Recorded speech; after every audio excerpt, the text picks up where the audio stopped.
நாம சரணாகதி பண்ணணும்னா விபவாவதாரத்தில் அந்த ராமபிரான் திருவடியில் பண்ணணும். அதுலேயும் நம்ம மடிப்பாக்கம் பட்டாபிராமன் இருக்கானே, ரொம்ப அற்புதமாக இது எங்கள் பிராச்சாரியன் வில்லூர் சுவாமியோட மந்தஸ்மித ராமாயணம், புன்னகை ராமாயணத்தில் பட்டாபிஷேகத்தின் போது ராமன் எப்படி இருந்தான்னு ஒரு வர்ணனை கொடுத்தார்.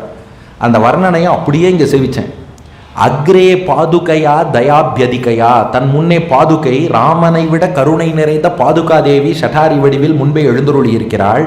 பார்ஷ்வேபி பூமி பூவா, இடப்புறத்திலே சீதாதேவி எழுந்தருளி இருக்கிறாள். வாயோர் ஆத்மபுவா பதாம்புஜயுகீம் சங்கிருண்ணதா சாதரம், ஹனுமான் திருவடிகளை பற்றி எப்படி இருக்கிறார். இங்கே அது விசேஷம். பொதுவாக ராமன்னா பக்கத்தில் ஹனுமான் இருப்பார், இங்கே திருவடிக்கு கீழேயே ஹனுமான் எழுந்தருளி இருக்கிறார்.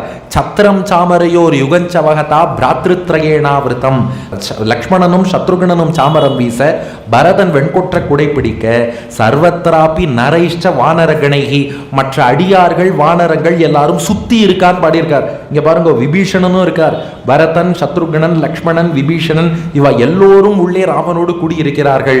ராமம் பஜே ஷியாமளம், நீலமேக வண்ணனாகிய அந்த ராமன் திருவடிகளை பற்றுகிறேன்னார். அப்படியே அந்த வர்ணனை, அந்த புன்னகை பூத்த முகத்தோடு இங்கும் அந்த ராமனை சேவிச்சுக்கிறோம். அப்ப விபவத்துல சரணாகதி பண்ணணும்னா அது ராமன் தான்ங்கிறதுல சந்தேகமே இல்லை.